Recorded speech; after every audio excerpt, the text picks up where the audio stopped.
I'm turning 44 next month, and I have the sense that 44 is going to be a very good year, a year of fulfillment, realization. I have that sense, not because of anything particular in store for me, but because I read it would be a good year in a 1968 book by Norman Mailer. He felt his own age, 44, wrote Mailer in The Armies of the Night, felt as if he were a solid embodiment of bone, muscle, heart, mind, and sentiment, to be a man, as if he had arrived.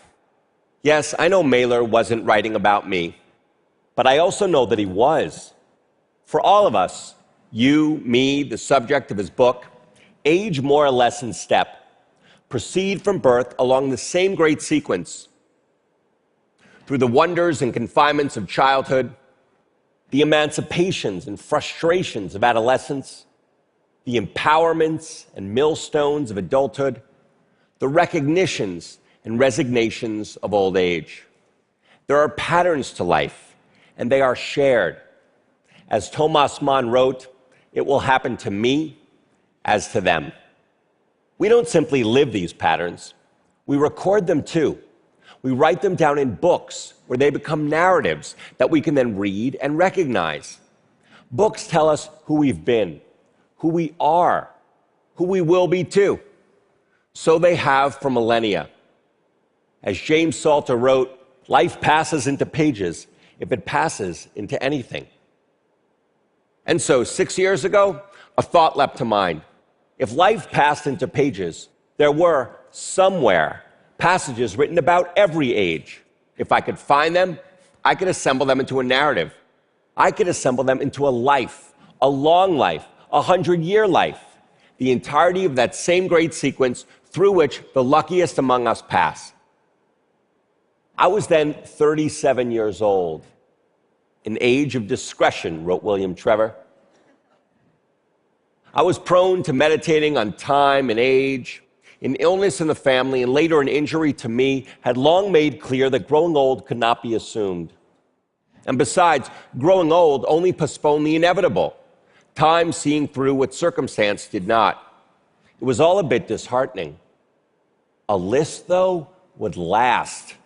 To chronicle a life year by vulnerable year would be to clasp and to ground what was fleeting, would be to provide myself and others a glimpse into the future, whether we made it there or not. And when I then began to compile my list, I was quickly obsessed, searching pages and pages for ages and ages. Here we were at every annual step through our first 100 years. 27, a time of sudden revelations. 62 of subtle diminishments. I was mindful, of course, that such insights were relative. For starters, we now live longer and so age more slowly. Christopher Isherwood used the phrase the yellow leaf to describe a man at 53, only 1 century after Lord Byron used it to describe himself at 36. I was mindful, too, that life can swing wildly and unpredictably from one year to the next, and that people may experience the same age differently. But even so, as the list coalesced, so too on the page, clear as the reflection in the mirror, did the life that I had been living. Finding at 20 that one is less and less sure of who one is, emerging at 30 from the wasteland of preparation into active life, learning at 40 to close softly the doors to rooms I would not be coming back to. There I was.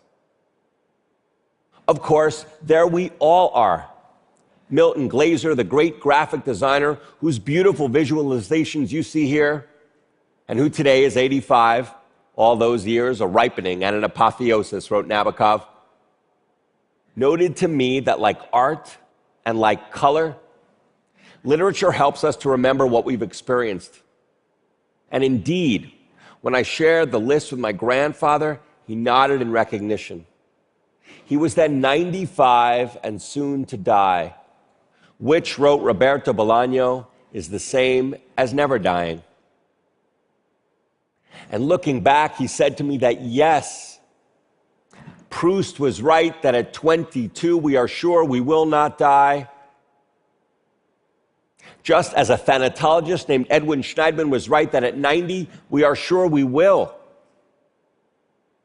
It had happened to him as to them. Now the list is done. 100 years.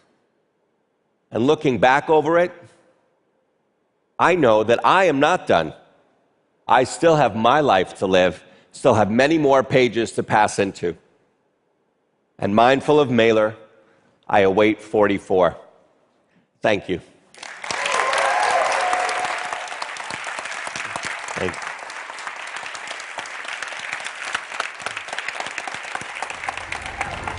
Thank you.